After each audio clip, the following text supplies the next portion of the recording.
Hey everybody at the Petersen, I'm Michael Hattem. Welcome to my garage.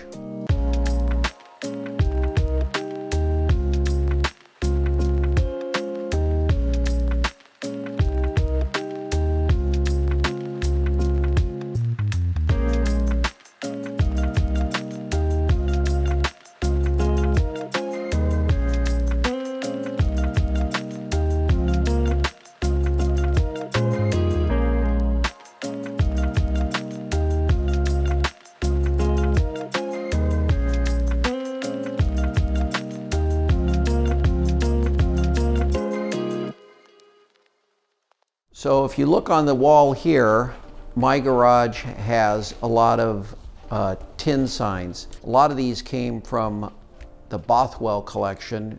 When the Bothwells passed away, they auctioned off their artifacts, cars, and things, and I was fortunate enough to get the majority of the signs you see on the wall there.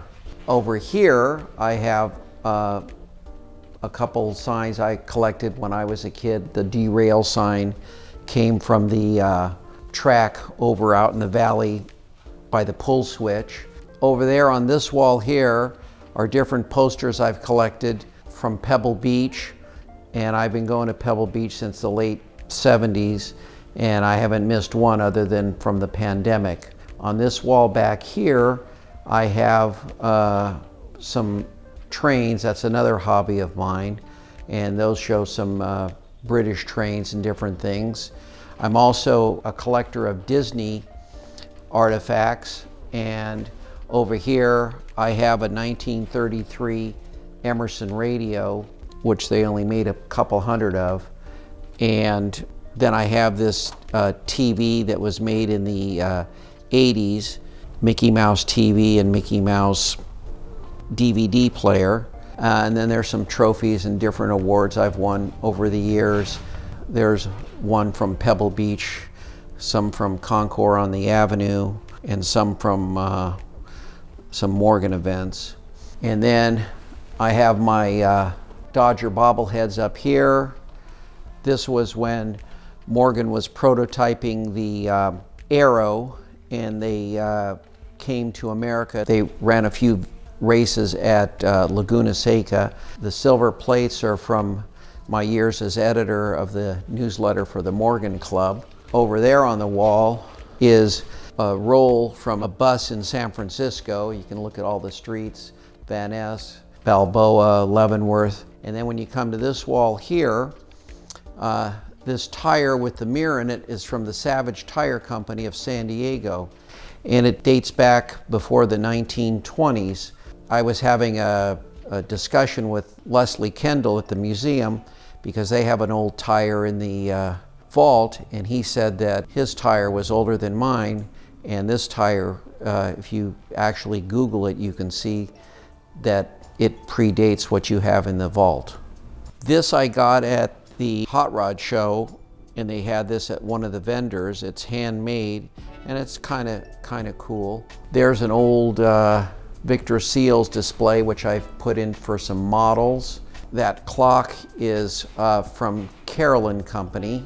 Used to be a clothier in Beverly Hills, and then when they closed down, Mr. Carroll gave me the sign. Over here, this poster here, we used to have concours in Century City in front of the Schubert Theater. We had a couple concours, and I convinced Bank of America to sponsor it for us, and they printed the posters. And then subsequent to that, we had at some car shows in the Century City Mall. This is kind of cool. It's a model of a Ferrari engine. And when you start it up,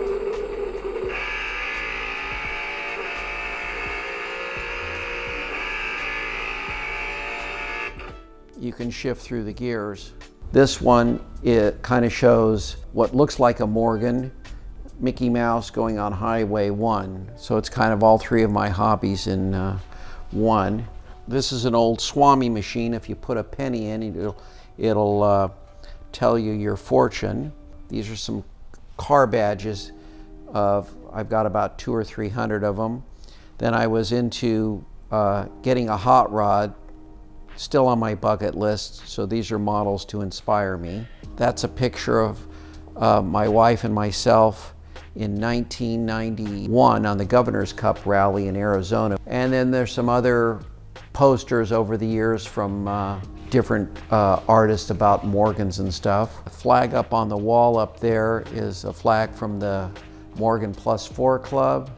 My grandfather came to Los Angeles in 1913, and I have a few things that show early Los Angeles, and last year Seas had their 100th anniversary, so I got a collection of their old delivery truck and a few other things here.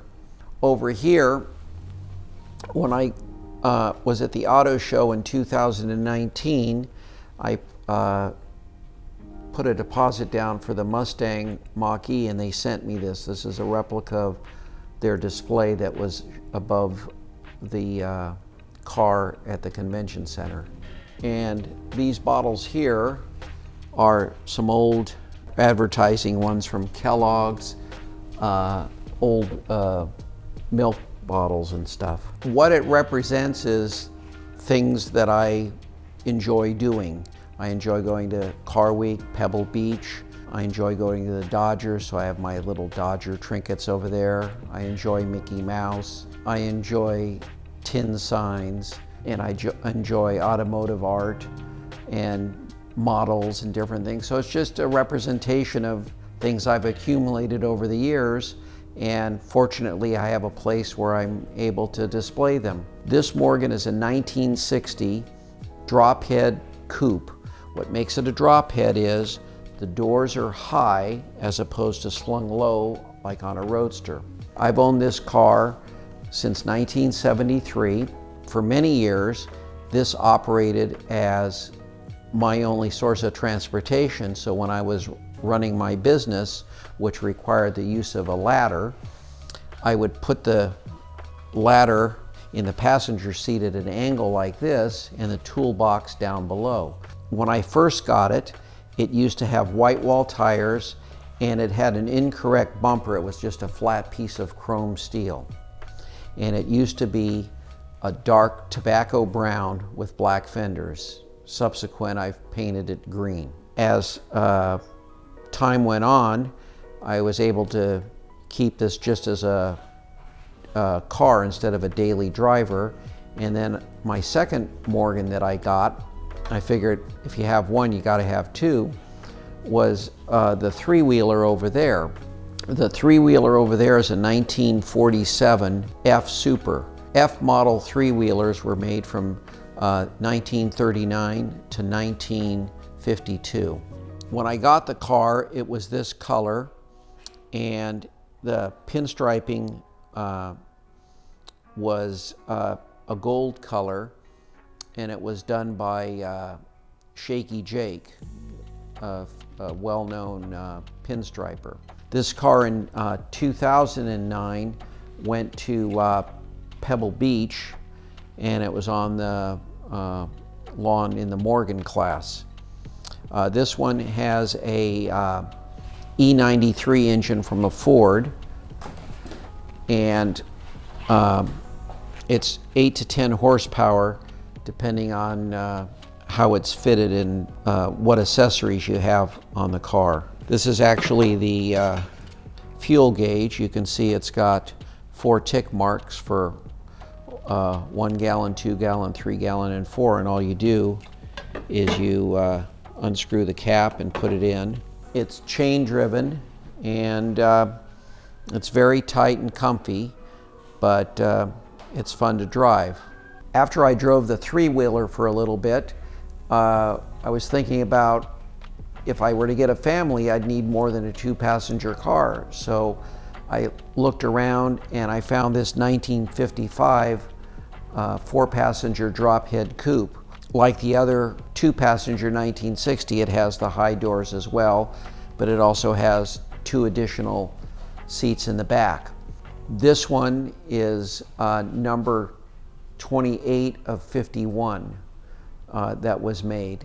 This car was originally made as a family car by the Morgan factory, and the prototype, as told to me by Peter Morgan himself, when he was here in 1999, was the trunk lid, or the boot lid, was designed to flip down so they could put a chicken cage in the back to go to market, so Mr. Morgan HFS could bring poultry back for his family to eat. So the nickname for this, one of them, is the Checkered Coupe. The other name for this is the Snob Mog, because it's very snobbish to own it. This car was also at Pebble Beach in 1999, and in its class it got to drive over the ramp. This car was also on the second tour de elegance. They had just started that. Dennis Simonitis, who is the tech editor from Road and Track, was the passenger, along with my wife and a friend who drove down Ocean Avenue and through Monterey. This car here is a 1987 +8.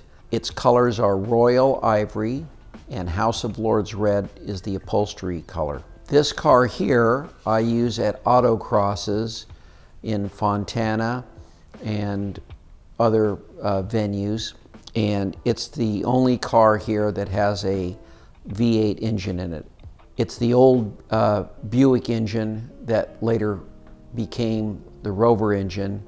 Morgan never built their own engine, they always outsourced them. The way I acquired it, and I've owned it since 1988, was there was an ad in the Times for a +8.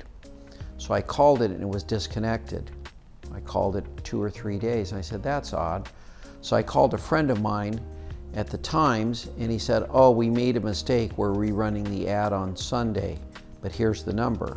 So I called the guy and he said, you know, you're the only one that's called on this car.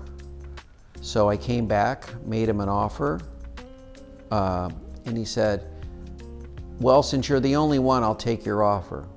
So that's how I got this car. This car here is a 1962 4-passenger Roadster, or commonly referred to as a 4-seater. The story behind this one was somebody from Christie's auction called me and said, can you tell us some information about Morgans? We know that you've had them a while. So I did. Then about a month or two later, I saw it advertised on eBay. So I called the guy. It was in Long Island where it resided. And I said, I'm interested in the car.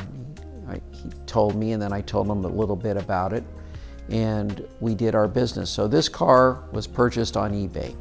We drive it a lot, and the reason we like it is if you really want to have the hair in the wind and really get the top-down driving experience, this is the car, more so than, for example, the Drophead, because it allows more air to circulate amongst the passengers.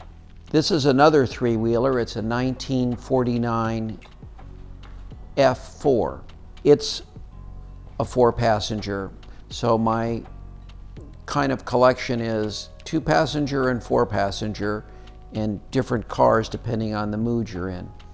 This particular car I got from a fellow in Pasadena. He had it for many, many years, and he used to race it at Laguna Seca and at Buttonwillow. So it's got a little bit of race pedigree behind it. Like the other three-wheeler, it also has a Ford E93 engine in it. When I try and show a car for accuracy and authenticity, I also take it down to the badges. This is the 1955 Drophead. In 1955, there were only 2 Morgan car clubs in existence. The one in England, the 4-4 Club, and the one in Los Angeles, the Morgan Plus 4 Club. If you come over here to the 47 three-wheeler, this is the Morgan three-wheeler badge. I have another badge subsequent to that. They've changed it to the Morgan Three-Wheeler Club, but this is correct for the year. Then this is the RAC Club badge, which you'd have if you were a Royal Auto Club member. In addition to that, they used to put dealer plates on the car. This particular one took me about 3 years to find from Coleman Motors in Manchester. So it's a very rare badge. In addition to that, I also have a few accessories with the car, including the RAC first aid kit with all the bandages and different things like that.